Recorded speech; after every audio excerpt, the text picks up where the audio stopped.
Bonjour, bienvenue dans cette nouvelle vidéo qui traite des chemins d'accès. Est-ce que ça vous est arrivé d'avoir un message d'erreur de style aucun fichier ou dossier de ce nom, ou bien en anglais no such file or directory? Ça, lorsqu'on commence à travailler avec la ligne de commande, on a souvent ce message-là. Ce message, c'est une erreur de chemin d'accès. Alors, qu'est-ce qu'un chemin d'accès? Eh bien, un chemin d'accès, ce n'est autre qu'une suite de répertoires pour localiser un élément de l'arborescence ou bien un fichier dans un sens plus large. Alors, les éléments de l'arborescence sont les fichiers qu'on connaît, les fichiers ordinaires, les répertoires ou bien les éléments organisationnels, ça peut être aussi des fichiers périphériques ou autre type. Et en fait, ça c'est ce qu'on appelle un fichier au sens large.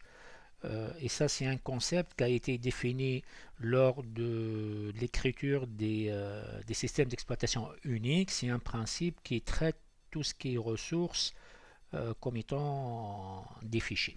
Tout est fichier. Alors, revenons à l'organisation de notre arborescence. Alors, les différents répertoires sont organisés de la manière suivante. On a un répertoire principal qui est le répertoire racine, et n'importe quel répertoire, il aura un répertoire parent et peut avoir plusieurs répertoires enfants, qui définit en fait la structure d'un arbre. Prenons l'exemple suivant. Donc ici on a le répertoire principal, c'est le répertoire racine, donc qui est désigné par slash. Dans les systèmes Windows, c'est désigné par anti-slash. Ici, par exemple, on a deux sous-répertoires, etc Home. etc, on sait que c'est en relation avec la configuration système. Home, c'est le répertoire qui contient les dossiers personnels des différents utilisateurs. Et chaque utilisateur, il aura un répertoire portant le même nom. Revenons à la définition du chemin d'accès. On a dit qu'un chemin d'accès, c'est une suite de répertoires pour désigner un élément. Supposez dans notre cas, on a envie de désigner l'élément f.txt. Pour faire ça, on va commencer par le début, c'est-à-dire le répertoire racine, puis on va descendre vers how, puis on va descendre vers le répertoire head pour arriver à la fin à notre élément. Donc si on essaie de lister les différents répertoires qu'on a traversés, donc on a la racine, how, head, et arriver à la fin à f.txt. Et bien sûr, ici, pour ne pas avoir de confusion, on va essayer de séparer les différents répertoires par un slash. Ce qu'on vient d'écrire ici, et bien ça, c'est un chemin d'accès. Et on va voir que il y a trois types de chemins d'accès. Et ce qu'on vient d'écrire, c'est un chemin d'accès absolu. Juste une petite remarque, le caractère slash, c'est un caractère qui possède une certaine signification, c'est ce qu'on appelle un métacaractère au niveau du shell. Et dans notre cas, le slash a désigné le répertoire racine et il désigne aussi un séparateur dans le chemin. Alors, en fait, pour les distinguer, si ce caractère est le premier caractère, c'est dans notre chemin, il désigne le répertoire racine. S'il est différent de premier caractère, donc il est le séparateur tout court. On va essayer de voir quelques métacaractères très utilisés lorsqu'on manipule les chemins d'accès. On vient de voir la racine, le slash, premier caractère du chemin, ça implique répertoire racine. S'il n'est pas le premier caractère, alors c'est un simple séparateur entre les différents répertoires. On manipule souvent le point et on dit que le point c'est le répertoire courant, c'est-à-dire le répertoire où on se trouve. En fait, pour être plus précis, ça ce n'est vrai que s'il s'agit du premier caractère du chemin, bien sûr. Bon, on ne va pas traiter l'autre cas, c'est pas la peine, c'est rare qu'on l'utilise, mais c'est pas très intéressant. Alors, le point, ça permet de désigner le répertoire parent. On sait que lorsqu'on travaille avec des chemins, lorsqu'on descend au niveau de l'arborescence, on précise le répertoire, le sous-répertoire vers lequel on va descendre.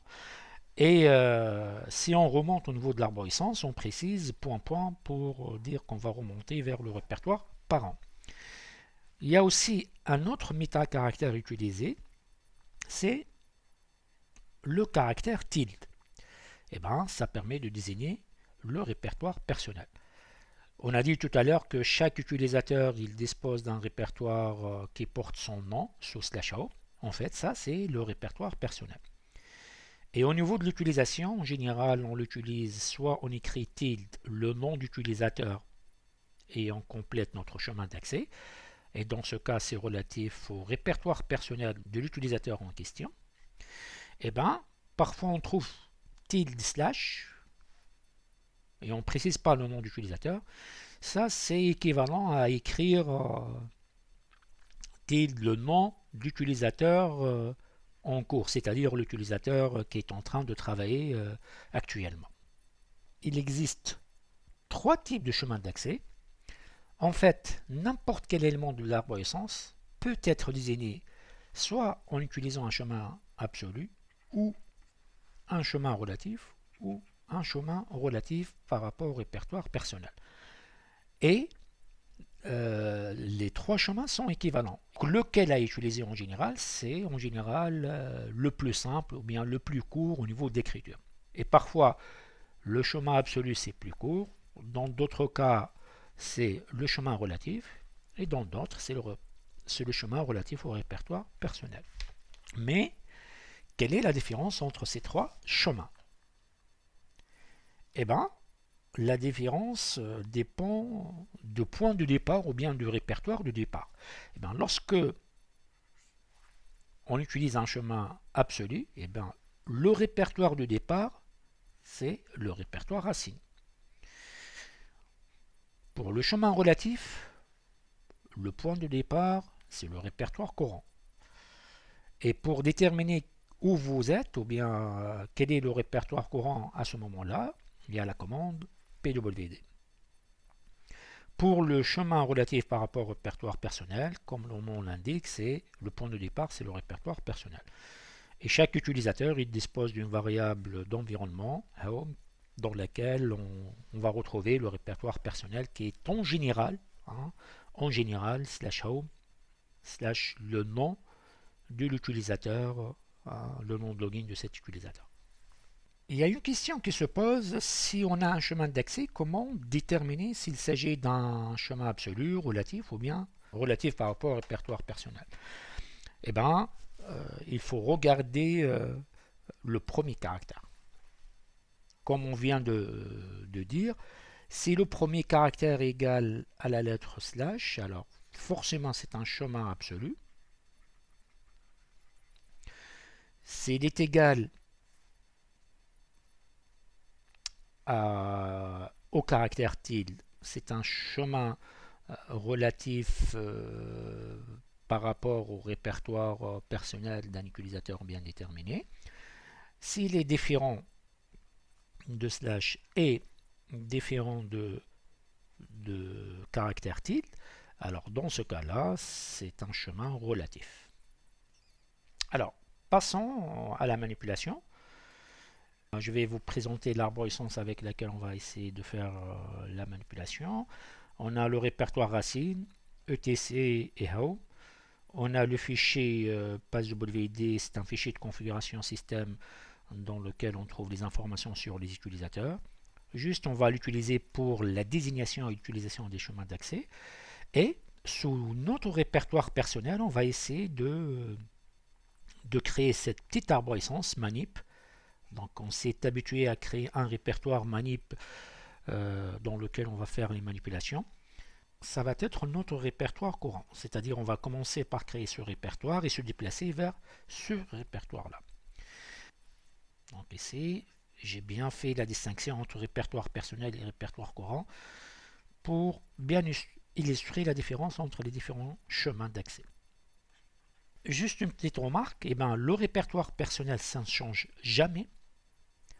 Le répertoire courant, il ne change que lorsqu'on utilise la commande CD, l'abréviation de Change Directory. Prenons notre terminal et on va essayer de faire des petites manipulations. Je vais commencer par désigner le fichier passwd de trois façons pour vous montrer que les trois chemins d'accès sont équivalents, il n'y a pas de différence. C'est à nous de choisir lequel à utiliser. Pour cela, je vais essayer d'afficher les informations relatives à ce fichier-là. C'est la commande ls avec l'option "-l" pour afficher plus de détails sur cet élément-là. De manière absolue, on a dit que le point de départ ou bien le répertoire de départ, c'est la racine. Donc si on commence à partir de la racine, on va descendre vers etc, puis passwd. Donc ça va être /passwd. Très bien. Donc on a l'information sur cet élément, donc on n'a pas le fameux message d'erreur no such file or directory. Alors maintenant, si on essaye d'avoir la même chose, mais plutôt utiliser un chemin relatif. Alors on a dit dans notre exemple, ici je vais commencer par créer le répertoire manip, mkdir manip, et se déplacer vers ce répertoire-là. Et pour vérifier qu'on est bien dans ce répertoire, on a /home, /head et /manip. Très bien. Je vais refaire exactement la même commande, mais au lieu de préciser passwd en utilisant un chemin absolu, on va essayer d'utiliser un chemin relatif. Alors, on est sous manip. Pour aller vers passwd, il faut remonter vers head, puis home, puis racine, descendre vers etc, puis arriver à passwd. Normalement, on va remonter 3 fois, 3 niveaux. OK. Puis redescendre vers etc et passwd. Très bien, on n'a pas de message d'erreur. Ça prouve bien que notre chemin d'accès est bien correct. Bon, je peux refaire la même chose et beaucoup d'entre vous sont habitués à utiliser le point slash. Bon, on peut l'utiliser, donc ça ne change rien, ça donne le même résultat. Troisième façon de désigner notre élément passwd, c'est le désigner en utilisant un chemin relatif par rapport au répertoire personnel. OK? Donc, c'est-à-dire, on va essayer de prendre ici, lancer la commande ls. Je peux vérifier qui je suis en tapant la commande id. Je suis bien l'utilisateur head. Normalement, on a dit que en général, c'est /home, /head et le répertoire personnel. On peut vérifier ça à travers echo $home. Excellent. Alors, maintenant, ls-l,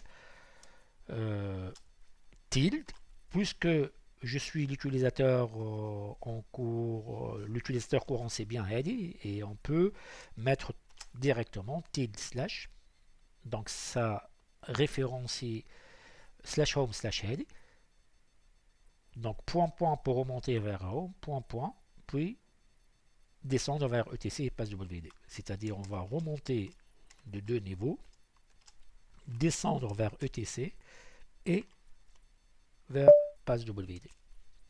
Très bien, donc on a bien notre information correcte, il n'y a pas de message d'erreur. Alors, si par exemple on fait une petite erreur, par exemple on ne remonte pas assez au niveau de l'arborescence, c'est-à-dire on est sous head, home, et après on demande de descendre vers etc. Donc on n'a pas ce répertoire. Normalement on aura une erreur à propos du chemin d'accès. Donc excellent. Donc ici vous aurez bien le fameux message aucun fichier au-dessus de ce nom Donc forcément qu'on a commis une erreur au niveau de notre chemin d'accès. Très bien. Donc ça c'est la première manipulation. Et bien la deuxième manipulation, on va essayer de créer vite fait un fichier et c'est 3 répertoires. Juste une remarque, les 3 chemins d'accès relatifs à notre élément PassWD, vous remarquez que le plus simple et le plus court c'est le chemin absolu. Donc ça c'est le chemin absolu. Ça c'était le chemin relatif et ça c'était le chemin relatif par rapport au répertoire personnel. La plupart des cas, le chemin relatif c'est-à-dire relatif au répertoire courant, c'est le plus simple à écrire puisque on va travailler dans le répertoire courant. Alors rappelons le répertoire courant et on va créer le fichier f.txt ces 3 répertoires. Donc vite fait, je vais écrire le message bonjour et je vais stocker ça dans f.txt pour créer ce fichier de manière très rapide, très simple. Et créer R1 et créer R2. Mais avant de créer R1, donc ici, vous remarquez que j'ai utilisé f.txt. Et bien, f.txt, ça c'est un chemin d'accès. C'est vrai, on a précisé seulement le nom, mais c'est un chemin d'accès. Puisqu'il ne commence pas par slash, ni par, ça ne commence pas aussi par tilde, donc c'est un chemin relatif. Donc si on écrit seulement le nom, c'est-à-dire cet élément se trouve directement, ou bien il va se retrouver directement sous le répertoire courant. De la même façon, lorsqu'on a créé le répertoire R1, on a indiqué seulement le nom. Donc ça, c'est un chemin relatif. Si par exemple maintenant, pour R2, on a envie de le créer en utilisant un chemin absolu. Donc ça va être quoi? Donc on doit commencer par la racine. Donc ça va être slash. Puis on va descendre vers haut.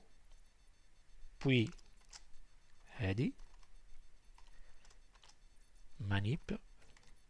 Et enfin on arrive ok. Donc ici c'est correct. On n'a pas de message d'erreur. Créons aussi vite fait R3, mais cette façon-ci en utilisant un chemin relatif par rapport au répertoire personnel de l'utilisateur head. Donc, si je fais un tilde ou bien un tilde head, c'est la même chose puisque head est l'utilisateur qui est en train de travailler. Bon, je vais mettre un simple tilde tout court. Donc ça désigne slash home slash head. On est là. Donc on va descendre vers manip et créer R3. Donc on va écrire manip et R3. Pas d'erreur, donc c'est correct. Donc vous remarquez, en général, c'est le chemin relatif qui est le plus simple et le plus court lorsque je suis en train de travailler dans le répertoire courant, c'est-à-dire le répertoire où j'ai mes éléments. Donc on peut vérifier bien qu'on a tous ces éléments-là qui sont bien créés. Alors, faisons une copie du fichier f.txt dans R1. Donc cp f.txt dans R1. Alors, on remarque bien qu'on a deux chemins d'accès ici, f.txt et R1. Et ces deux chemins d'accès sont deux chemins d'accès relatifs. Si on essaie de faire la même chose et copier ça dans R2, mais qu'on a envie de créer, utiliser des chemins absolus par exemple, alors ça va être slash home, slash ready, slash manip, slash tel, dans de la même façon, slash home, slash ready, slash manip, slash R2. Et je vais faire exprès de rajouter un slash pour dire que c'est un répertoire. Il n'y a pas d'erreur. Donc ici, on a fait la même chose. On a copié F1 dans R2, dans ce cas. Mais au lieu d'utiliser un chemin relatif, j'ai utilisé des chemins absolus. Et on peut refaire la même chose avec des chemins relatifs par rapport au répertoire personnel. Très bien. On arrive à la fin de cette vidéo. Merci pour votre attention et à la prochaine.